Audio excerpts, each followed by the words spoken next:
All right, let's look at some more multi-tools. I often buy the common multi-tools. You've seen those, the traditional Leatherman type designs, even with the addition in different vendors.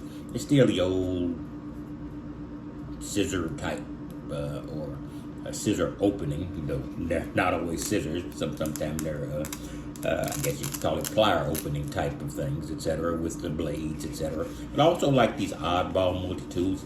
Most I don't think are practical, and I pretty much didn't think this is practical. Still don't to a great degree. But I did get a chance to use it just a bit. I had to break down a little crate. This is a little crate, one of those decorative crates. Not like a crate you're going to get anything out of when you get a real delivery, but I had to break it down because I had to remove it. I was doing some organizing and the crate was in the way, and some of the things I did made the crate impossible to move, so I had to disassemble it. And it did come in pretty handy. This little, it's called a Bravedge. It's a 12-in-1 pocket hatchet. It's not horrible, and it is relatively sharp. Take a look at this right here. But it will cut paper. Unfortunately, you use thicker paper than this. Yeah, let's double it up here. It will cut paper to a small degree. Now, I would, if I was going to use this, I would sharpen it. Now, the thing is, if you do sharpen this, because of the way it sits, and there's no cover for the axe blade, so when you stick that in your pocket, if it is real sharp, you're going to probably put a good gash in your finger. So what I would probably do if I began to use this on a consistent basis, I would get some masking tape or something and create sort of a sleeve to cover this, and maybe Velcro it down or something, and that way I could use it, pull it out, and then take that off to utilize it. It's actually heavy. And if you're going to use a non-standard impact multi-tool, I've got another one here that's basically a hammer, you're going to need weight. Now, because it's not top heavy, it's like not something you're going to get, you're going to get a good hit from, momentum. But for tiny things, this will work. If you just got to get in and chop, you have some minor, chop up some small limbs or things to start a fire, or you could just, you want to chop up a little rope you need to get into. This would work, assuming you sharpened this blade edge. And this is really relatively heavy. This is several pounds in a very small package. So I was not that disappointed in it because I didn't expect much from it.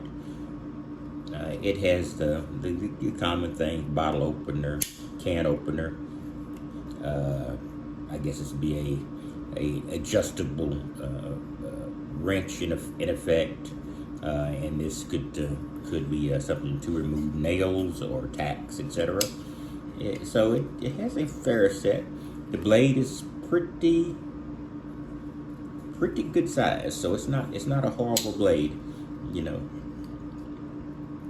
So the leading feature of this, and you also have bits here, so you can get a bit driver. It has a bit driver on it, so you can actually put it on and you can actually do it. So the bit driver is right. It's not exactly extraordinarily useful.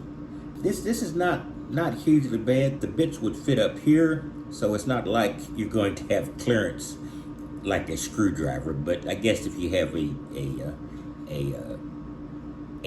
open screw Phillips head of a couple of sizes and a straight edge, or standard screwdriver, you could use this.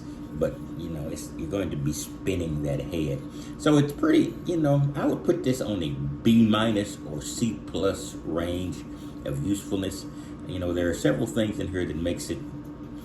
It's cool. The blade, the knife, it's heavy enough so you can get a little momentum, so you can chop up small kindling, or in my case, disassemble a craft type box, which could be, done easier with a little crowbar or something like that. But I had this handy, and it was sort of in a restricted space, and I couldn't remove it without disassembling it. So this came in handy for that very isolated thing. But so this might be something that, this is nice. If you got a kid who's interested in it or something, or if you're interested in it, it's not a horrible tool. But like I said, with kid or as an adult, I would definitely put a sleeve over this blade if you decide to really give it a good sharp, or you will give a good razor type cut on your finger once you get it sharp. Okay, that's all I got to do. And this is called the Bravedge, and it's a 12-in-1 pocket hatchet camping tool. And it's basic. This is a stocking stuffer. You get this for your son or your husband for Christmas. They might not think it's excessively practical, but they'll wear it just because it's cool. Anyway, I want to give you a quick rundown on this. This is the Bravedge. Like I said, I would probably give it a C+ or B-. For function, you might even go down to D. But for looks and for being just neat, you might give it an A-. So I just want to give you a quick look at this. You also have the hammer edge on this side, so it does have a little hammer. Now this might be more useful than the axe, because with the hammer, at least you could drive the small nails or tacks or something like that into wood. Anyway, I'll give you a quick rundown on this, and I'll be back. I've got some more multi-tools to take a look at, and I will be back, and we'll see what else we can dig up to do reviews on. Like I said, the only thing that really gets good views on my channel are tool reviews. The van thing is just a labor of love. The tool things, labor of love too. But this is a more of universal interest. Well, not universal interest. Let's just say regional interest. I'll talk to you later. Have a wonderful day.